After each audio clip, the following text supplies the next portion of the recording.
Audio Jungle.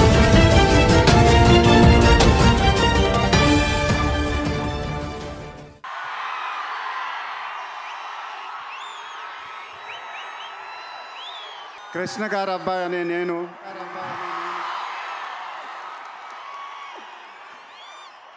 తమ్ముడు తారక్ దగ్గర నుంచి నేర్చుకున్నాను ఈ మాటలన్నీ. సో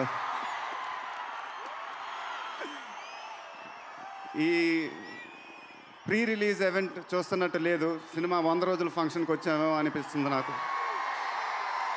నిజంగా చాలా ఆనందంగా ఉంది, చాలా సంతోషంగా ఉంది. First I would like to thank తారక్కి గుర్తుందో లేదో, ఎప్పుడో అప్పుడు నేను తన ఆడియో ఫంక్షన్కి వెళ్ళాను. మళ్ళీ ఇప్పుడు తన ఆడియో ఫంక్షన్ తన ఈ ప్రీ రిలీజ్ ఈవెంట్కి రావటం నిజంగా చాలా ఆనందంగా ఉంది.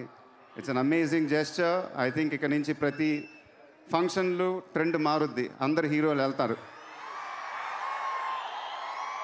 ఎందుకంటే మన ఇండస్ట్రీలో ఉన్నది 5-6 పెద్ద హీరోలే. తిప్పి కొడితే ఒక్కొక్క సినిమానే చేస్తాం ఏడాదికి. అందరు సినిమాలు ఆడితే ఇండస్ట్రీ ఇంకా బాగుంటుంది. మేము బాగానే ఉంటాం, మీరే ఇంకా బాగుండాలి. ఈ సినిమా ముందు శివ గారికి థ్యాంక్స్ చెప్పుకోవాలి. ఎందుకంటే ఆయన నాకు ఒక అరగంట సేపు ఈ సినిమా చెప్పినప్పుడు, క్యారెక్టర్ చీఫ్ మినిస్టర్ అని చెప్పినప్పుడు నాకు చిన్న భయం వచ్చింది. ఎందుకంటే రాజకీయాలు నాకు సంబంధం లేదు అసలు. నాకు ఎప్పుడు నేను దూరంగా ఉంటాను, వాటి గురించి పట్టించుకొని ఎప్పుడు సినిమానే. సడన్గా సీఎం అంటున్నారు ఏంటి అనగానే చిన్న వణుకు వచ్చింది నాకు.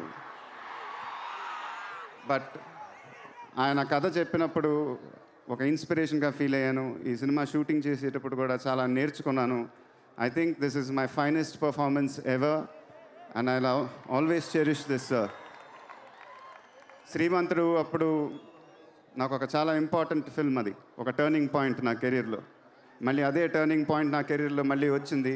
మళ్ళీ భరత్ అనే నేను రాబోతుంది, అది కూడా మళ్ళీ శివ గారే ఇచ్చారు. థ్యాంక్ యూ సార్, మీకు ఎప్పుడు రుణపడి ఉంటాను. Thank you so much. ఏంటండి, వీడియో నచ్చిందా? అయితే ఓ లైక్ వేసుకోండి, లేదంటే ఓ కామెంట్ చేయండి. ఎప్పటికప్పుడు మా వీడియోస్ చూడాలంటే సబ్స్క్రైబ్ చేసుకోండి.